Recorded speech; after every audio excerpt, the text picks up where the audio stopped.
Simcha, celebration, Simcha, Simcha, celebration of life. Hi from me, Jared Epstein, and welcome to another episode of Simcha, a celebration of life. Happy 5781. We're a week into the new year on the Jewish calendar, and it's great to be out and about again. But remember to stay responsible. The coronavirus has changed the world fundamentally. Rabbi Ari Shishler joins us one last time for a discussion on the world post-COVID-19. This week, he and his son Mendy consider how to rebuild the world after the pandemic.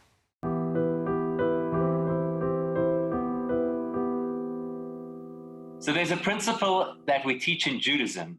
Anytime you have a setback in life, you only fail if you don't use it as an opportunity to grow and to become something better because of it. So I guess the question is, coming out of the coronavirus as a community and as a world, how do we become better for having been through this experience? Yeah, well, of course I agree with that principle and that attitude. And I think that there's actually quite a lot. The first thing that comes to mind would be the appreciation of family. Now we're all forced to stay at home in isolation. Many people unfortunately are alone, but a lot of us are stuck with our families, and that could be a challenge at times. But of course, it's very, very valuable, and it's something that we're kind of forced into a situation that we have to embrace it and learn to appreciate it a bit more. So we live in a society today where maybe we've lost a little bit of the value of family. And this is a great opportunity to force us back, to look inwards, to appreciate the blessings that we have within family, and to reprioritize the family. I think that's a very good message. So when you come out of a time such as this, what do you think the world at large could do differently or better, having learned the lessons of a lockdown, a global pandemic? Well, I think it kind of forces us to, relook at our lives and start to appreciate the smaller things that we have.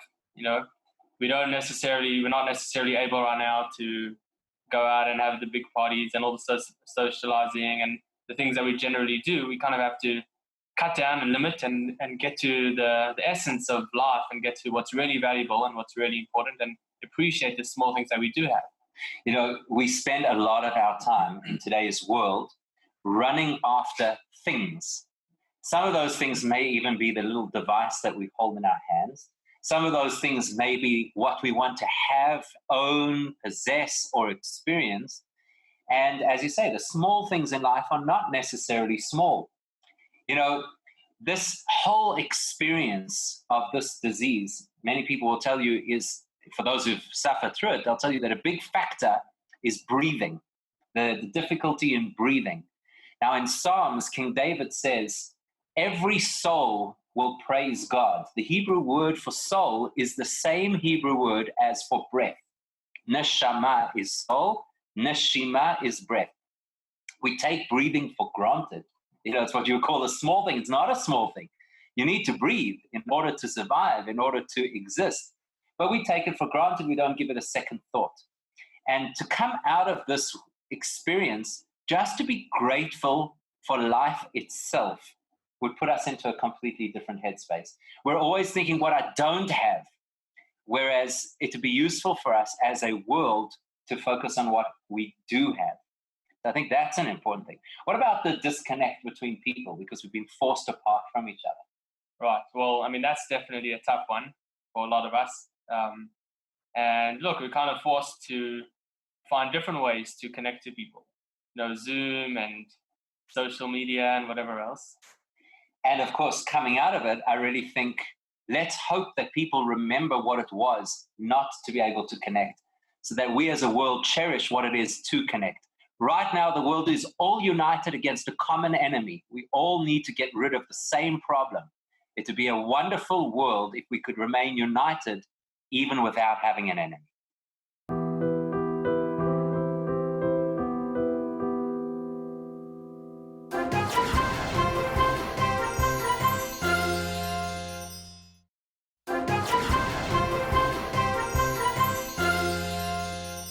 In our last show, we learnt about how klezmer music brought London-based clarinetist Livia Frankish closer to her Jewish community and identity. This week, she explains what klezmer is actually all about, where it came from, and what makes it unique. Okay. Ready? Yes.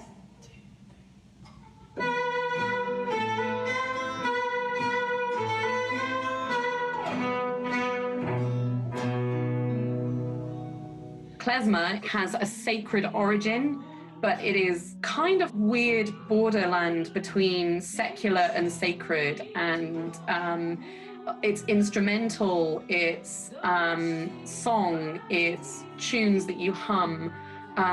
It's really, though, largely a lot of the music you hear is wedding music.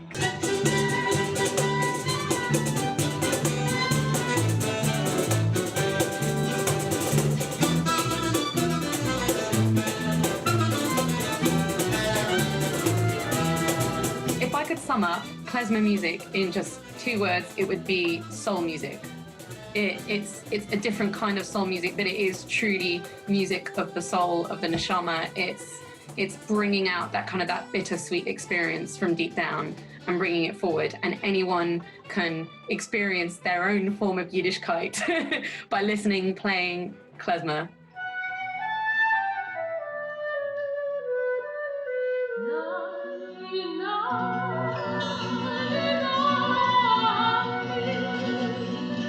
The main features of klezmer music, what makes it unique, are a few things. The structures of the pieces. So we have these categories that are, you might have a bulgar, which is a quick tune in 2/4 or 4/4. That's a dance. A lot of these things are dances. There are 2 main feature scales, and these come from Eastern European ways of chanting Torah or prayers, of davening, of praying. Number 1 is called ahava rabbah, which means unabounding love or great love. And the Yiddish word for this scale is called fregish. And it's pretty special. I think as a people, we've got all of our scales and our modes are named after these really beautiful things, these prayers, these spiritual feelings. So ahava rabbah, which is unabounding love, also known as fregish, sounds like this.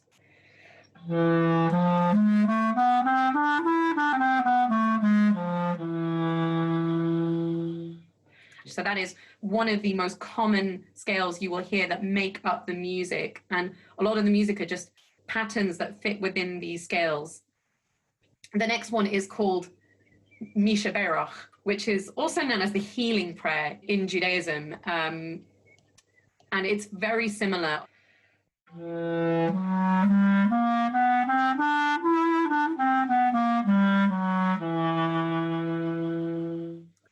So very, very similar. Those are the 2 main feature scales and foundations. The other thing that we talk about really as what makes klezmer unique are the ornaments, so the decorations we put on a tune. So to give you a quick demonstration of a tune, we would have, this is called the bride and the groom and his parents are being marched home. And if I just play you the tune with nothing added to it, this is what it would sound like. No decoration, no ornament.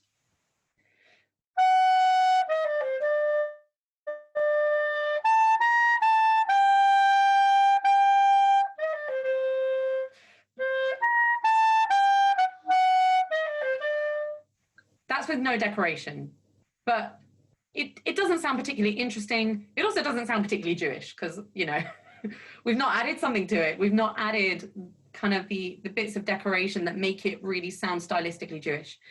So if I were to add some of these decorations to the tune that I played, this is what it will sound like.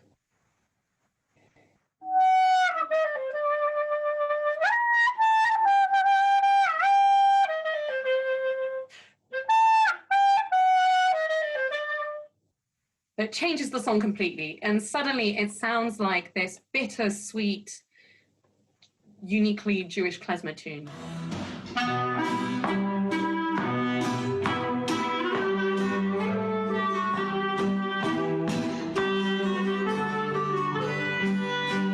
My favorite tunes, I have a couple because they're almost impossible to how do you choose? It's such a vast array, but I do have a particular favorite called Romania, which is a Yiddish musical theater song, kind of music hall style, by Aaron Lebedev. Romania, Romania, Romania, Romania, Romania, Romania, Romania. Da moliche Romania, di jetziger Romania, di gute Romania, Romania. Mi ven amol, amol, amol, amol, da in der Land, das ist ja jite It's about kind of the love of the motherland, Romania, and then it quite a silly, funny, slightly naughty song where he goes and talks about, and on Shabbos, on Friday night, I'd skip shul and stay home and, watch, get the maids to cook me dinner. And, but it's quite like a very silly song. It's kind of where spiritual music has moved fully into the secular musical theater realm. So I like that song a lot.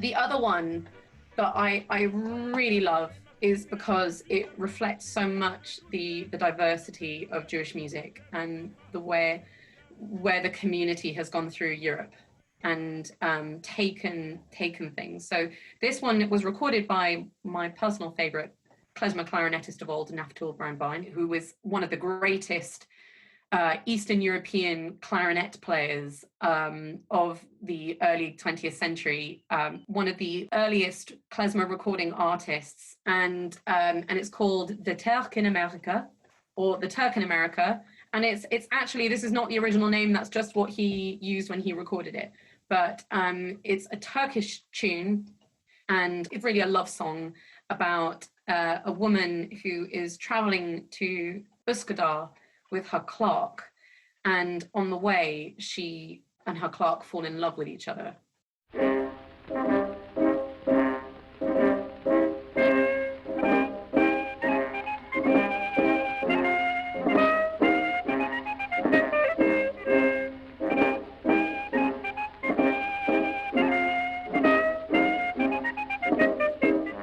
It's been used in Jewish spiritual repertoire since in the Sephardi community, and it's been recorded by Ashkenazi, so Eastern European versus kind of Spanish cultures, which are very different and have very different types of music. But it's amazing that this Turkish tune has been used in Sephardi Spanish tradition, but has also been used in the Yiddish klezmer tradition. So I love the breadth of that. And someone Turkish comes to your concert, they'll know it. If someone Sephardi comes to your concert, they'll know it. It's amazing. So it's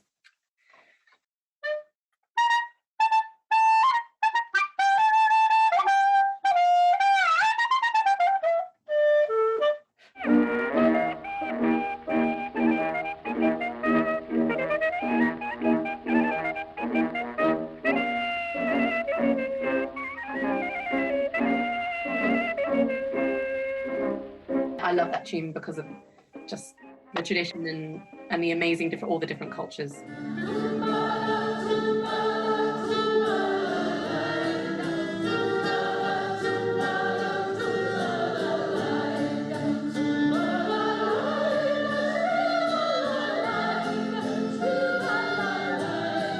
On the one hand, a lot of young people don't listen to a lot of klezmer. It's really in the periphery, something that grandparents used to listen to.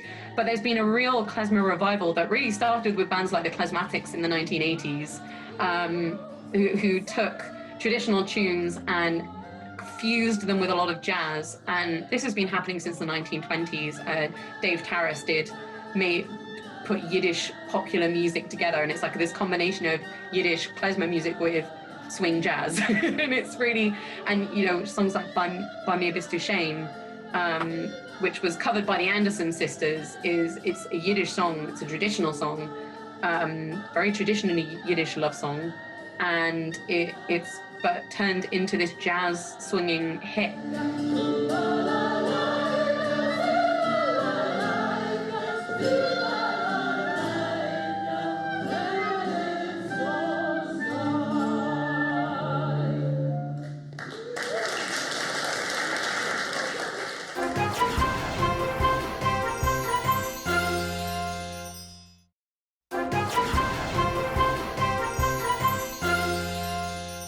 Yom Kippur, the Jewish Day of Atonement and Fasting, is just around the corner. So next up, Ilana Seville and her son Levi teach us one of their favorite treats to break the fast with, bulkas. This is followed by Rabbi Greg Alexander and our younger Jewish community members speaking about fasting on Ask the Elders. What we need first is our ingredients. So Levi, what do we have here? Butter or par of margarine, some lukewarm water, some cinnamon and sugar, some yeast, salt, 1 egg, and flour. So firstly, we're going to pour our yeast inside our bowl. So Levi, do you want to pour the yeast inside for Mommy? Yeah. Wow, good job. And then we add our 2 cups of lukewarm water. We must make sure it's lukewarm and not too hot. And now we're going to mix. Yeah, here's your mixer. It is easier if you have an electric beater, but today I'm just going to do it by hand. And it comes out exactly the same. It's just a little bit extra hard work. And now we add 1 cup of oil. And we mix again. Levi, want to mix for Mommy, please? Yeah. We're also going to add a pinch of salt, and we're going to put it in the bowl like that. Because we need to make sure that the egg is kosher, we need to check that there are no blood spots inside. So making bulkas was always a family tradition for my mom and I. She's the most brilliant cook, and anyone that knows her knows how delicious her food is, especially her cinnamon and chocolate bulkas. Once we've added all of those ingredients, we can now start adding our flour. So it does say 5 cups of flour, but of course you can add according to the texture. So if you find it's too wet and it's very, very sticky, then you can just keep on adding some more flour.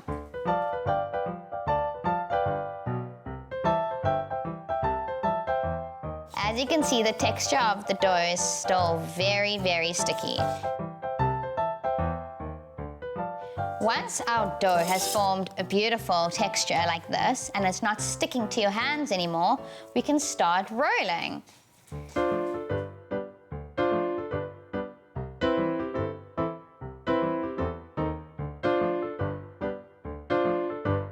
One of the reasons why we love to break our fast on cinnamon bulkas is because it's got that delicious sweet taste that you're dying to have after a long fast, as well as a little bit of carbohydrates, which fills you up.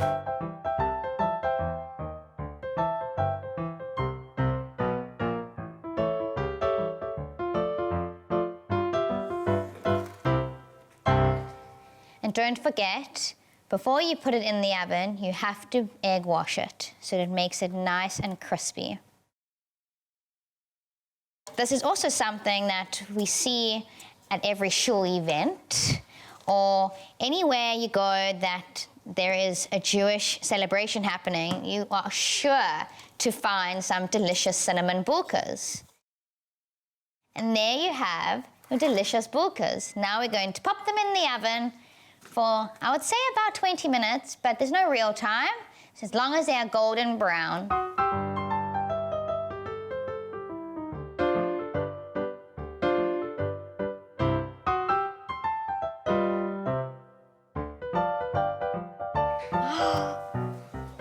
Wow! Look what Mommy and Levi made! Wow, yummy! Is that so yummy? And there you have your delicious cinnamon bulkas. Enjoy. Mommy, I like chocolate.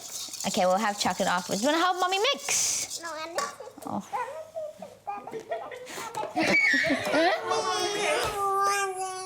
Okay. Okay, so let's put it over here. Let's put it over here. We pause. Mommy, pause. No, Okay. Can I roll? Must I roll? Should we ask Lauren to hold it for us? Yes. Like that, and then you can watch like that. Now I'm going to crack the egg. We're gonna crack the egg now. We're gonna crack the egg.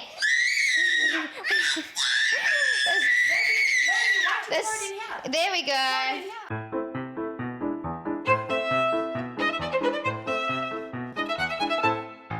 You don't eat anything and you're fasting. Fasting is you're going really fast. It's when you don't eat. Oh, it's you don't eat anything or drink anything. You're not allowed to eat and drink. Fasting is a thing to like for a holiday, and then you have to not eat food. Only when the sun sets you could eat food. Fasting reminds us that we have a body, we have a mind, and we have a soul, and that each of these are interconnected. The Torah tells us on certain days we should practice inui nefesh, that we should afflict our souls.